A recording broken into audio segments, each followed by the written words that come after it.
Welcome to बाल गोविंदम school app कक्षा 10 पाठ 3 पद्यांश 1 भाग 2। बच्चों, इससे पहले मैंने पाठ 3 सेनापति पाठ का आपको कवि परिचय और पाठ का परिचय भेजा था। अब मैं एक एक करके आपको 4 पद्यांश है सेनापति पाठ में हमारे। अब हम पद्यांश 1 का भाग 2 में वाचन करेंगे, उसके साथ ही उसके शब्दार्थ करेंगे और उसके साथ ही उसकी व्याख्या और विशेष। तो प्रत्येक पद्यांश का एक एक पीडीएफ बनेगा। हम पहला पद्यांश पढ़ते हैं।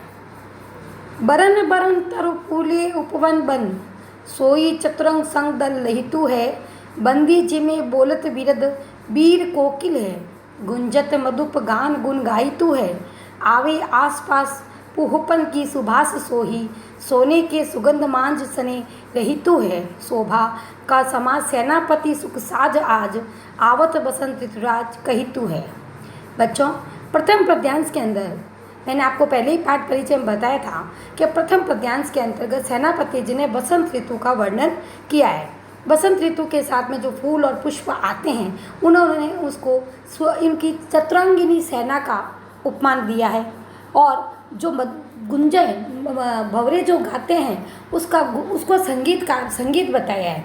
और फूलों की खुशबू चारों ओर फैली हुई है, ऐसा उन्होंने बसंत ऋतु का वर्णन किया है। इसी के साथ बच्चों मैं आपको ये शब्दार्थ भी दे रही हूँ। आपको इन शब्दार्थ को प्रत्येक पद्यांश के बाद में याद भी करने हैं और अपनी उत्तर पुस्तिका में भी लिखना है।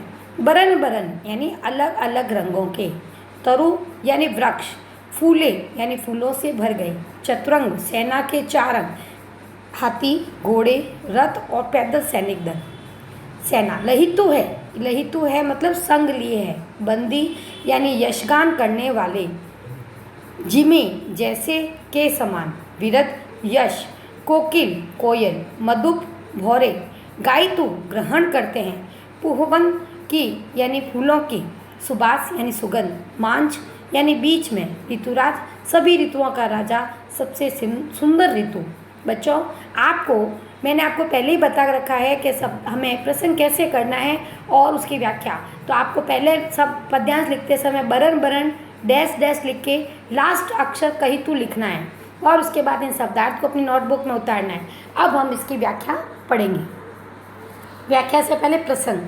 प्रस्तुत कवि छंद कवि सेनापति की रचना कवि रत्नाकर से हमारी पाठ्य पुस्तक में संकलित ऋतु वर्णन पाठ से लिया गया है। इस कवित्व में कवि ने बसंत ऋतु को ऋतुराज बताते हुए उसके आगमन पर प्रकृति के विविध दृश्यों का वर्णन किया है।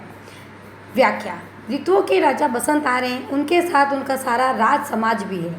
बसंत ऋतु आने पर वन और उपवन में विविध रंग रूपों वाले वृक्ष फूलों से सज गए हैं। यही ऋतुओं के राजा बसंत के साथ आ रही चतुरांगिनी सेना है। कोयलों का कूकना ही राजा बसंत के गुण गायकों द्वारा उसके यश का वर्णन है। फूलों पर गुंजार कर रहे भौरे संगीतकारों का रूप ग्रहण किए हुए हैं।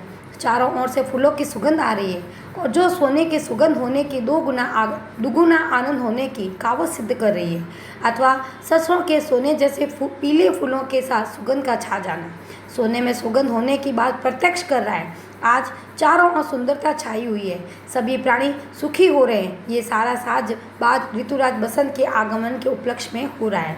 बच्चों, जब मैंने आपको पद्यांश पढ़ाया था तो पद्यांश में मैंने आपको पहले ही समझा दिया कि ये ऋतुराज यानी बसंत ऋतु को उन्होंने ऋतुराज की उपमा दी है। और वो कहते हैं कि जब बसंत ऋतु आती है तो फूल और उपवन जिस तरह से खिल जाते हैं, जगह जगह हमें हरियाली का महसूस होती है, तो वो सारी उनकी चतुरांगिनी सेना है। भौरों का जो गुंजन होता है यानी भौरों की जो आवाज़ होती है गुनगुन, वो संगीत दे रही है। फूलों की खुशबू चारों ओर फैली हुई है। यानी कुल मिला के हम ये कह सकते हैं ये ऋतु जब आती है तो चारों ओर सुगंध और खुशबू फैल जाती है। बच्चों, इसी के साथ में आपको विशेष भी लिखना होता है, तो मैंने विशेष यहाँ पे लिख दिया है। आपको अपनी नोटबुक में व्याख्या, प्रसंग, विशेष और शब्दार्थ एक एक पद्यांश का साथ साथ में लिखना है। विशेष कुछ इस प्रकार है। इस पद्यांश की रचना साहित्यिक ब्रज भाषा में, यानी ये पद्यांश ब्रज भाषा में, साहित्यिक ब्रज भाषा में कवि भाषा के प्रभावशाली प्रयोग में निपुण है। जो कवि की जो भाषा है वो बड़ी प्रभावशाली है और वो उसमें निपुण भी है। निपुण यानी होशियार। शैली अलंकारिक, वर्णात्मक तथा सब चित्रांकनमयी है। अलंकारी यानी अलंकारों का प्रयोग किया गया है, शैली के अंतर्गत वर्णन किया गया है और चित्रांकन भी किया गया है। बरन बरन में पुनरुक्ति, बोलत बिरद वीर, गान गुण गाई तू तथा सुबास सोही सोने के सुगंध में अनुप्रास अलंकार है। पूरे छंद में सांग रूपक अलंकार है। बच्चों, मैंने आपको यह बताया था बरन बरन यानी वर्णों का जब बार बार आना होता है तो वहाँ पर अनुप्रास अलंकार होता है। तो मैंने आपको जो जो पंक्तियाँ इसमें बताई है, बरन बरन यानी ब का आवरण, जो वर्ण है उसकी आवृत्ति बार बार होना। बोलत विरत वीर, इसमें भी देखो ब का वर्ण ब वर्ण है जो अब वापस रिपीट हो रहा है। गान गुण गई तू, इसमें घ वर्ण है जो बार बार आ रहा है। सुबास सोही सोने के सुगंध, यानी यहाँ पर भी स शब्द का वर्ण है जो बार बार स वर्ण है वो बार बार आ रहा है, तो यानी अनुप्रास अलंकार है। अब आप बच्चों को समझ आ गया होगा, जिस वर्ण की बार बार आवृत्ति होती है यानी बार बार रिपीट होता है वहाँ अनुप्रास अलंकार होता है। बच्चों, आज का कार्य आपका यही है कि आपको इस पद्यांश को अपनी नोटबुक में शब्दार्थ सहित सप्रसंग व्याख्या और विशेष सहित आज आपको अपने नोटबुक में करना है। और इसके बाद के पीडीएफ में मैं आपको प्रत्येक एक सेकंड पद्यांश भेजूंगी और इसी तरह आपको उसका वर्क भी करना है। धन्यवाद।